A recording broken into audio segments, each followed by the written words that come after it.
Welcome back to the show, everyone. Today we are unwrapping the numbers from a giant in the Indian consumer goods space, Hindustan Unilever Limited, or HUL. That's right. HUL is a household name, part of the massive Unilever Global Group. We're talking brands everyone knows: Surf Excel, Dove, Lifebuoy, Lux, Knorr, Brew, Lakme. The list is huge. They operate across home care, beauty and well-being, personal care, and foods and refreshment. And they've just released their results. We'll be looking at both their standalone and consolidated figures for the fourth quarter, which they call MQ25, and the full financial year ended March 31st, 2025. The board approved these results on April 24th, 2025. Exactly. Let's dive into the headline numbers, starting with the full year, financial year 2025. On a standalone basis, the total turnover was 60,680 crore rupees. How does that compare to the previous year, financial year 2024? It's a modest growth. Standalone turnover was up about 2% year-over-year from 59,579 crore rupees. The press release and presentation mentioned the underlying sales growth, or USG, was also 2% for the year, driven entirely by underlying volume growth, or UVG, which also came in at 2%. Okay, 2% growth. What about profitability for the full year on a standalone basis? Standalone profit before tax, or PBT, for financial year 2025 was 14,300 crore rupees, which is up about 5% from 13,675 crore rupees last year. After accounting for tax, the standalone profit after tax, or PAT, came in at 10,644 crore rupees, also up 5% from 10,114 crore rupees in financial year 2024. So profits growing a bit faster than revenue on the standalone side for the full year. Now let's switch to the consolidated view for the full financial year 2025. How do those numbers look? On a consolidated basis, the total sales reported was 62,288 crore rupees, again showing roughly 2% growth year-over-year. Consolidated PBT was 14,415 crore rupees, up from 13,926 crore rupees. And the consolidated PAT for the year was 10,671 crore rupees, a 4% increase from 10,282 crore rupees in financial year 2024. Okay, so consolidated growth looks very similar to standalone for the full year. What about the most recent quarter, MQ25, ending March 31st, 2025? For the quarter, standalone sales were 15,000 crore rupees, up about 2% year-over-year. Standalone PAT for the quarter was 2,493 crore rupees, showing 4% growth. On the consolidated side for the quarter, total sales were 15,446 crore rupees, about 3% growth year-over-year. However, consolidated PAT for the quarter declined slightly by 3% to 2,475 crore rupees from 2,561 crore rupees in the same quarter last year. That's interesting. Consolidated profit slightly down for the quarter, while standalone profit was up. What about EBITDA? That often gives a clearer picture of operational performance. Good point. The presentation provides EBITDA figures. For the full financial year 2025, consolidated EBITDA was 14,851 crore rupees, up just 1% year-over-year. The EBITDA margin dipped slightly by 30 basis points to 23.5%. For the standalone financial year 2025, EBITDA was 14,289 crore rupees, again up just 1%, with the margin also at 23.5%, down 30 basis points. And for the quarter, MQ25? For the quarter, standalone EBITDA was 3,466 crore rupees, up about 1% year-over-year, with the margin at 23.1%, down 30 basis points. The consolidated EBITDA for the quarter was 3,619 crore rupees, also up about 2%, with the margin slightly higher at 23.4%, but down 10 basis points year-over-year. So margins are under slight pressure, both quarterly and annually. Got it. Any significant other income boosting these numbers? Yes, there was. For the full year, standalone other income was 1,177 crore rupees and consolidated was 1,017 crore rupees, quite substantial contributors. Were there any major exceptional items affecting the comparison? Yes, there were. For the full financial year 2025, standalone results included a net exceptional gain of 422 crore rupees. This contrasts with financial year 2024, which had a net exceptional loss of 89 crore rupees. The notes mention these relate to acquisition disposal costs, restructuring, fair value changes on acquisition liabilities, and asset disposals. A similar pattern is seen in the consolidated results for the full year, with a net exceptional gain of 305 crore rupees in financial year 2025 versus a small gain of 6 crore rupees in financial year 2024. The reported PAT growth, especially standalone, benefited significantly from this swing in exceptional items year over year. Right, that's important context for the 5% PAT growth. Let's briefly touch on the balance sheet. Any highlights from the segment assets and liabilities? Looking at the consolidated segment data as of March 31st, 2025, the total segment assets stand at around 79,880 crore rupees.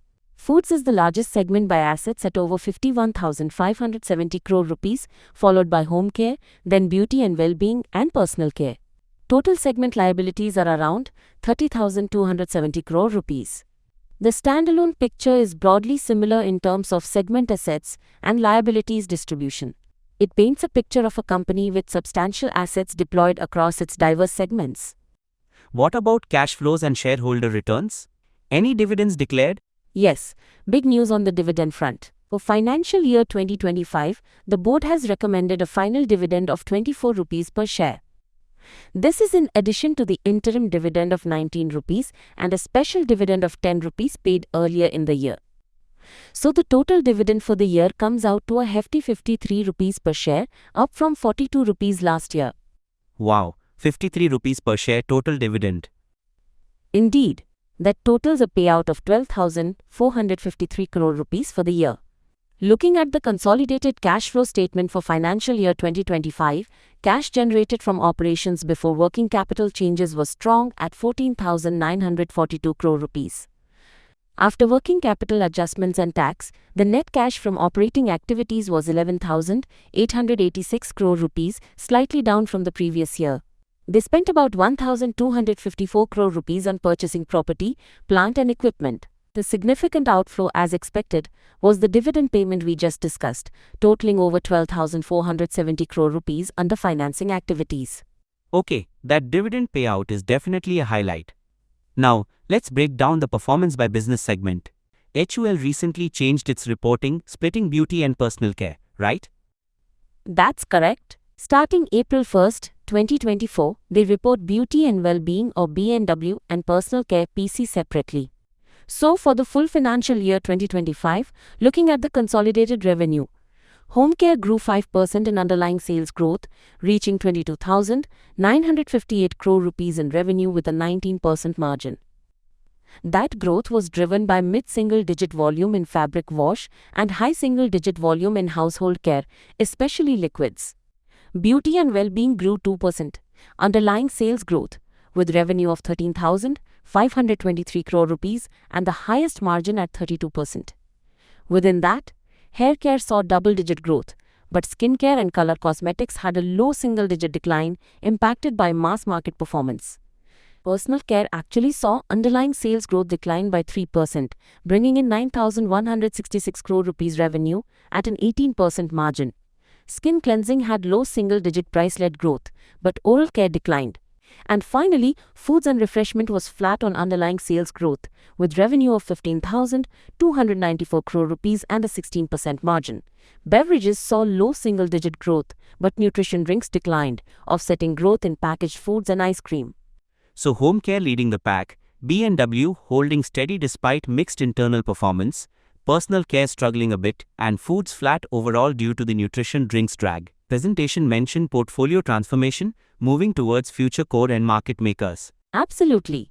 They highlighted shifting the portfolio contribution by 200 basis points towards these higher growth areas in financial year 2025.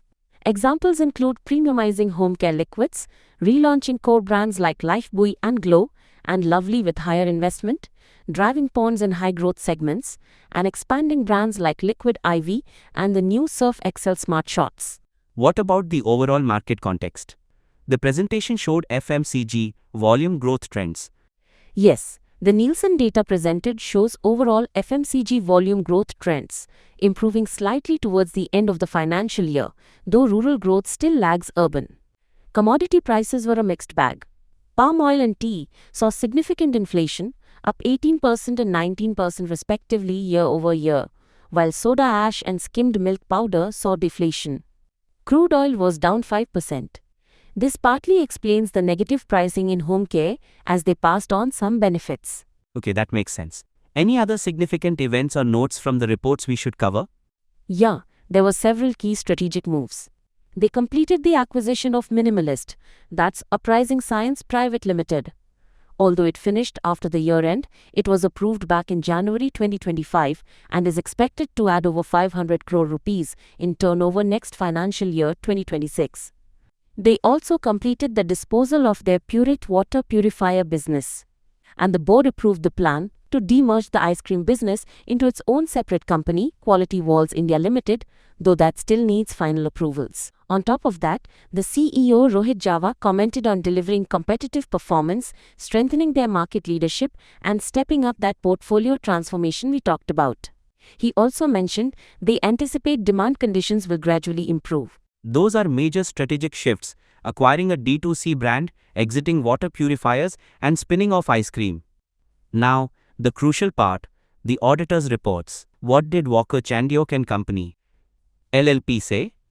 Any red flags for either standalone or consolidated results? Let's start with the standalone financial results for the year ended March 31, 2025. Walker Chandiok issued an unmodified opinion. This means they found the standalone financial statements give a true and fair view and comply with the accounting standards. They did note that the comparative figures for March 31, 2024 were audited by the previous auditors, BSR and Company LLP, on which they relied. So a clean report for standalone. Okay, good news on the standalone front. What about the consolidated financial results for the year? The consolidated report also received an unmodified opinion from Walker Chandiok. However, there are important points under the other matter paragraphs that need highlighting. Oh, what are those? Firstly, the auditors state they did not audit the financial statements of two subsidiaries included in the consolidation, Unilever Nepal Limited and ZenHerb Labs Private Limited. These were audited by other auditors whose reports were furnished to Walker Chandiok. Their opinion on the consolidated results, insofar as it relates to the amounts and disclosures for these subsidiaries, is based solely on the reports of these other auditors. Okay, so reliance on other auditors for those two. Anything else? Yes. The statement also includes the group's share of net loss from one joint venture, Nutritionalab Private Limited. The auditors point out that the financial information for this JV has not been audited and was furnished to them by the HUL management. Their opinion on the consolidated results concerning this JV is based solely on these unaudited financial statements. They do add a comment based on information from management that these financials are not material to the group. Right. So reliance on other auditors for two subsidiaries and on unaudited management numbers for the JV, although deemed immaterial. But the overall opinion remains unmodified? Correct. Despite these reliance points, the final conclusion is an unmodified opinion, meaning the auditors believe the consolidated statements, taken as a whole, present a true and fair view. It's just important for investors to be aware of how that opinion was formed, and that not every single number within the consolidation was directly audited by Walker Chandiok. They also relied on BSR and Company LLP for the prior year comparatives here too. Understood. So no qualifications or adverse opinions, but important context on the scope for the consolidated audit. Based on all this, the results, the segments, the strategic moves, and the audit reports, what's the outlook? Looking ahead, HUL's management seems cautiously optimistic. They expect growth to gradually pick up during the next financial year, helped by those portfolio changes we discussed and hopefully improving macro conditions. If commodity prices stay stable, they're anticipating price growth in the low single digits, with the main focus really staying on driving volume-led competitive growth. They are planning to step up investments to back the portfolio transformation, which means the EBITDA margin might moderate slightly, but they expect it to remain within that healthy 22 to 23% range. And of course, the standard disclaimer applies. Remember, this is just our analysis of the results, and anyone thinking about investing should definitely consult with a certified financial advisor first. Definitely. So, to wrap up, HUL closed financial year 2025 with modest top-line growth, but slightly better profit growth, especially standalone, aided by exceptional items. Home care performed well, while foods faced challenges from the nutrition segment. Strategic shifts like the Minimalist acquisition and ice cream demerger are significant. Dividends were strong. The auditor reports are clean, unmodified, but the consolidated report relies partly on other auditors and unaudited JV figures, which is important context. The outlook suggests gradual improvement with margins expected in the 22 to 23% range. That sums it up well. A year of steady performance and significant strategic repositioning for HUL. Thanks for tuning in, everyone. We'll catch you on the next episode.